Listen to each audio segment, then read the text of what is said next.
Hello students, today we'll discuss algebra of the functions. Let f of x and g of x are two functions, are two real valued function. Then first algebra is f plus z of x is equal to f of x plus z of x. Second, f minus z of x is equal to f of x minus z of x. Third, f into g of x is equal to f of x into g of x. And fourth, f divided by g of x. Here g of x is not equal to 0. Then f of x divided by g of x provided g of x is not equal to 0. याला काय म्हणायचं? Algebra of the two functions. हे verify करण्यासाठी समजा तुम्हाला F of X is equal to X plus 2 दिला आणि G of X is equal to X minus 5 दिलं, तर या दोघांचे जेवढे ऑपरेशन आहेत, बेरीज वजाबाकी गुणाकार आणि भागाकार, ते आपण व्हेरीफाय करू शकतो. म्हणजे एफ प्लस झी ऑफ, म्हणजे एफ प्लस झी अगोदर काढायला पाहिजे आपल्याला. F plus G is equal to काय येणार आहे? X plus 2 plus X minus 5 म्हणजे 2x मायनस 3.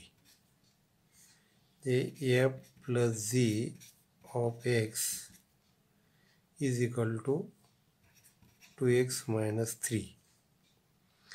आणि समजा एक्सच्या ठिकाणी आपण जर 1 घेतलं तर F plus G of 1 is equal to काय येईल? मायनस 1. आणि राईट हँड साईड जर घेतली F of 1 plus G of 1, हे देखील काय यायला पाहिजे? मायनस 1 यायला पाहिजे. एफ ऑफ 1 किती आला? 1 प्लस 2 प्लस झी ऑफ 1 किती आला? 1 मायनस 5.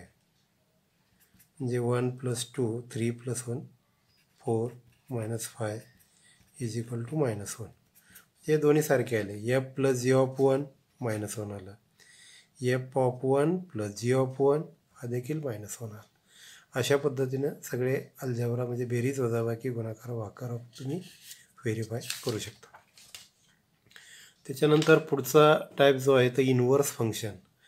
तर हे इनव्हर्स फंक्शन असण्यासाठी F from A to B is 1 1 and onto, and दोन्ही कंडिशन सॅटिस्फाय व्हायला पाहिजेत, 1 1 आणि ऑन टू. म्हणजे फंक्शन कसं पाहिजे? A B 1 2 3 A B C.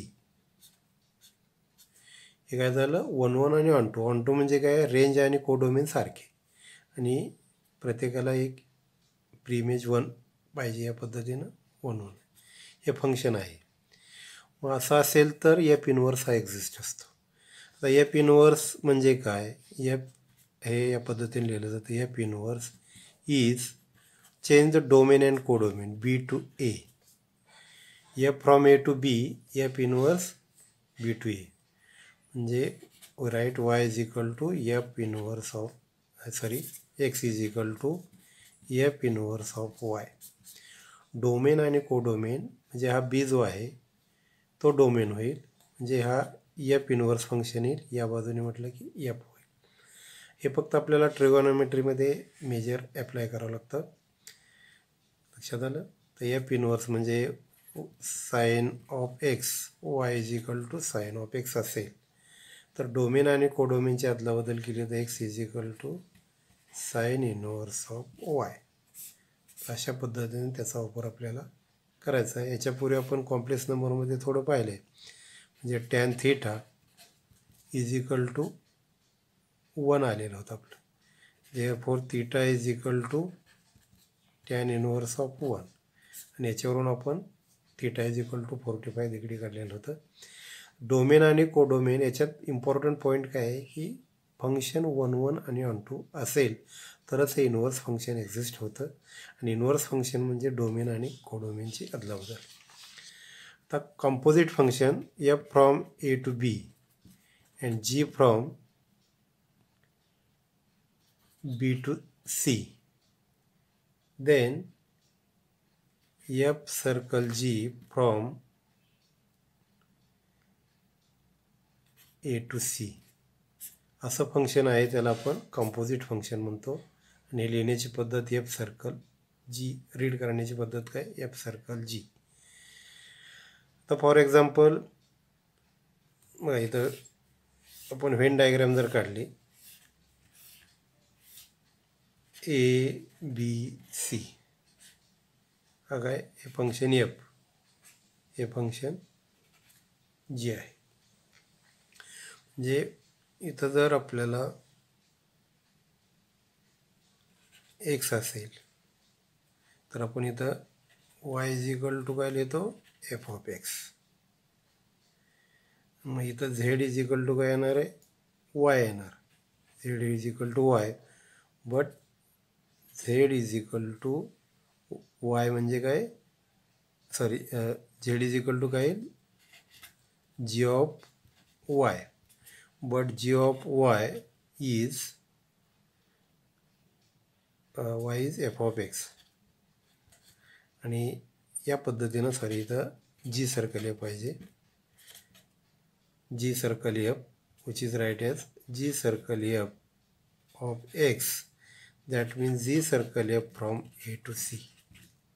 बघा F from A to B, G from B to C असेल तर जी सर्कल ऑफ एफ या पद्धतीनं आपल्याला कॅल्क्युलेट करता येतं. तर याच्यामध्ये आपला म्हणजे ओळखायचं कसं composite function, Y is equal to sine of log X. म्हणजे साईन फंक्शन ट्रिगोनोमेट्रिक आहे, लॉग एक्स हे लॉगॅरिथमिक फंक्शन आहे. फंक्शन ऑफ फंक्शन म्हणजे कंपोजिट फंक्शन म्हणजे काय फंक्शन ऑफ फंक्शन. आणखीन Y is equal to sine of log of E raise to X, म्हणजे sine हे ट्रिगोनोमेट्रिक, लॉगॅरिथमिक, एक्सपोनेन्शियल. अशा पद्धतीने हे चेन जे आहे ते कंटिन्यू होऊ शकते. एफ सर्कल जी, जी सर्कल एफ, पुढं आपल्याला आणखीन एखादं फंक्शन जे आहे ते एच घेऊ शकता तुम्ही. इथं बी टू सी आहे, सी टू डी, अशा पद्धतीनं कंटिन्यू करू शकता. याचा वापर आपल्याला 12वीमध्ये डेरिव्हेटिव्हमध्ये होणार आहे कंपोजिट फंक्शन.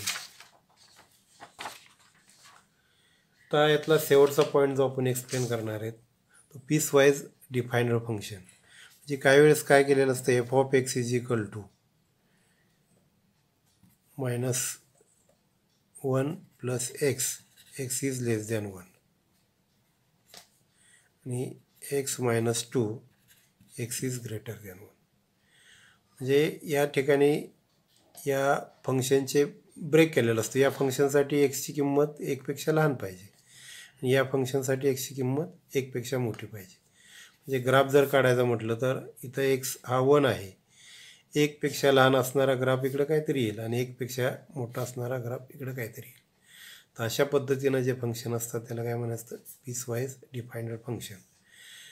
त्यातलं पहिलं फंक्शन आहे signum function, which is denoted as f of x is equal to signum of x आणि डिफाईन ॲज, इथं एक्स जर निगेटिव्ह असेल तर याची किंमत ऑलवेज -1, एक्स पॉझिटिव्ह असेल तर ऑलवेज 1, आणि एक्स जर 0 असेल तर 0.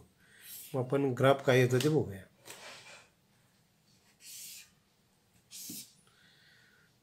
आता वायची किंमत आपण इथं 1 घेऊया आणि इथं -1 घेऊया. एक्सची किंमत जी आहे ती जर पॉझिटिव्ह असेल, एक्स इज ग्रेटर दॅन 0 म्हणजे या बाजूला येणार, x is positive, it's value is 1. कुठल्याही किमतीला हा एक्स इज पॉझिटिव्हला इकडे येईल, एक्स इज ग्रेटर दॅन 0. आणि इथं एक्स इज इक्वल टू 0ला हा पॉईंट एक येईल आणि इकडं एक्स इज लेस दॅन 0 निगेटिव्हला या पद्धतीनं -1. तर अशा पद्धतीनं याचं नेचर जे आहे हे 3 विभागामध्ये, जर 0 किंमत असेल तर 0, निगेटिव्ह असेल तर या साईडला, पॉझिटिव्ह असेल म्हणजे -1 parallel to X axis, positive असेल तर पॅरलल टू 1मध्ये पॅरलल टू एक्स ॲक्सिस.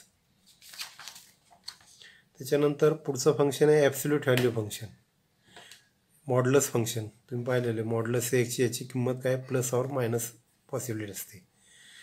याचा ग्राफ जर काढायचा म्हटलं आपल्याला तर एक्सची किंमत 0 असली 0 मिळेल, एक्सची किंमत -1 घेतली मॉड -1 ते पॉझिटिव्हच मिळणार, +1. एक्सची किंमत 1 घेतली तरी देखील +1 मिळणार. म्हणजे मॉड ऑफ -1ची किंमत काय येते 1 येते आणि मॉड ऑफ 1ची किंमत देखील 1 येते. लक्षात आलं. मग या पद्धतीनं आपल्याला 2 पॉसिबिलिटी मिळतात, 1ला 1, 2ला 2, इकडं -2ला देखील 2, -3ला 3, कंटिन्यू. याचा ग्राफ जो आहे तो या पद्धतीने मिळेल. F of X is equal to mod X, म्हणजे वायची किंमत जी आहे ती मॉड एक्स. समजा एक्सची किंमत तुम्ही एक्स बरोबर -2 घेतली, मॉड एक्समध्ये mod of -2 is equal to 2, म्हणजे एक्सची किंमत इथं -2 येणार आणि हे +2 येणार. इथं 2 घेतली मॉड 2 इज इक्वल टू 2 येईल. तर अशा पद्धतीने याचं नेचर आपल्याला काढता येईल. आता पुढचा ग्राफ जो आहे किंवा फंक्शन, त्याचं फ्रॅक्शनल पार्ट फंक्शन्स, जे डेफिनेशन आहे, त्याच्यापूर्वी आपण ग्रेटेस्ट इंटिजर फंक्शन घेऊया. चौथा लास्ट घेऊया. Greatest integer function is define as F of X is equal to square bracket X and value is the greatest integer less than X. हे समजण्यासाठी किती सोपं आहे. F of X is equal to समजा 4.8 असेल, मग greatest integer less than X. आता या 4.8पेक्षा ग्रेटेस्ट इंटिजर किती 4 आहे, 5 आहे, 6 आहे, म्हणजे कितीतरी आहेत. परंतु या 4.8पेक्षा लहान असणारा म्हणजे तो किती येतो 4. म्हणजे F of X is equal to समजा आणखीन 4.3 घेतलं तरी देखील काय येणार आहे 4च येणार आहे. F of X is equal to 4.1 घेतला तरी काय येणार आहे 4च येणार आहे. आता इथं लक्षात काय ठेवायचं, फक्त समजा F of X is equal to -5.2 असेल तर तुम्ही डायरेक्ट लगे काय लिहू शकता इथं -5 विच इज नॉट करेक्ट. कारण याच्यापेक्षा ग्रेटेस्ट इंटिजर लेस दॅन 5.2 जो आहे तो किती येतो -6 येतो. इथं या 5पेक्षा पाठीमागं जायचं -6 येईल, म्हणजे -5.3 इज ऑल्सो -6. बघा इथं संख्यारेषा काढल्यानंतर लक्षात येईल 1, 2, 3, 4, 5, 6, -1, -2, -3, -4, -5, -6. Greatest integer but less than, याच्यापेक्षा इंटिजर लहान असणारा 5.3 याच्यापेक्षा लहान असणारा इंटिजर काय येतो हा एकाल्या बाजूला आहे. आणि इकडे कसं आहे 4.8 घेतला होता आपण. Greatest integer but less than 4, 4पेक्षा लहान, 4.8पेक्षा लहान असणारा 4 येईल. इथं मात्र याच्यापेक्षा लहान असणारा तो या बाजूचा येईल असा आहे. एवढा फक्त याच्यामधला फरक लक्षात ठेवायचा. ग्रेटेस्ट इंटिजर लेस दॅन, आणि याचा ग्राफ जो आहे तो स्टेप्स फंक्शन मिळतो. म्हणजे इथं 0, 1, 2, 3, 4. आता 0 to 1पर्यंत असा ग्राफ येईल. 1.1ला स्टार्ट इथं होईल, 1ला इथं तो 1.9पर्यंत या पद्धतीने. परत 2.1ला 2 मिळेल, परत 3पर्यंत असा येईल. तर अशा पद्धतीने याच्या स्टेप जे आहेत स्टेप्स मिळतात. आणि हा ग्राफ महत्त्वाचा काय आहे की हा कंटिन्युअस नाही, ब्रेक आहे, इथं ब्रेक आहे, इथं ब्रेक आहे. ग्रेटेस्ट इंटिजर फंक्शन किंवा याला दुसरं नाव काय आहे, स्टेप फंक्शन. आणि शेवटचा टाईप जो आहे तो फ्रॅक्शनल पार्ट फंक्शन. जे डेफिनेशन आहे f(x) is right in curly bracket and define as. म्हणजे हा समजा कर्ली ब्रॅकेटमध्ये 4.8 लिहिला तर याची किंमत x म्हणजे 4.8 मायनस परत ग्रेटेस्ट इंटिजर तो किती आला 4 इज इक्वल टू 0.8. जर 4.9 लिहिला आपण तर 4.9 मायनस 4 0.9. तर अशा पद्धतीनं याचं नेचर जे आहे ते नेचर आपल्याला काढायचं झालं. 0, 1, 2, 3, 4. तर समजा आपण 0.1 घेतला, 0.1 घेतला तर काय आपण काय करणार, 0.1मधून 0 वजा करणार, 0.1 येईल. हे 0.1 आणि 1पर्यंत या पद्धतीनं इन्क्रीज होत जाणार. परत 1.1 घेतला, 1.1 इज इक्वल टू 1.1 मायनस 1, परत 0.1 आलं म्हणजे 0.1पासून स्टार्ट होईल, लास्टला इथे येईल. तर अशा पद्धतीनं याचा हा देखील ब्रेक फंक्शन आहे. अशा पद्धतीचा ग्राफ मिळेल. तर या चॅप्टरमध्ये जेवढं आपल्याला थेरॉटिकली 12वीला उपयोगी आहे ते आपण इथं पाहिलेलं आहे. एक्झाम्पल वगैरे जे आहेत आता 12वीच्या दृष्टीनं यातली फंक्शनचा अल्जेब्रा जो आहे आणि फंक्शन ओळखता येणं. आता इथंच आपण एक मुद्दा क्लिअर केला आहे की याचं क्लासिफिकेशन 12वीला काय अल्जेब्रिक फंक्शन. तर अल्जेब्रिक फंक्शनमध्ये काय करायचं, पॉलिनॉमियल, मग त्याचा भागाकार असेल, गुणाकार असेल, फ्रॅक्शन पॉवर असेल. त्याच्यानंतर लॉगॅरिथम फंक्शन, याच्यामध्ये लॉगच्या टर्म असतील. थर्ड एक्सपोनेन्शियल फंक्शन, याच्यामध्ये e⁻x, a⁻x, याच्या ठिकाणी 2 घेऊ शकता, 5 घेऊ शकता. Fourth trigonometric function,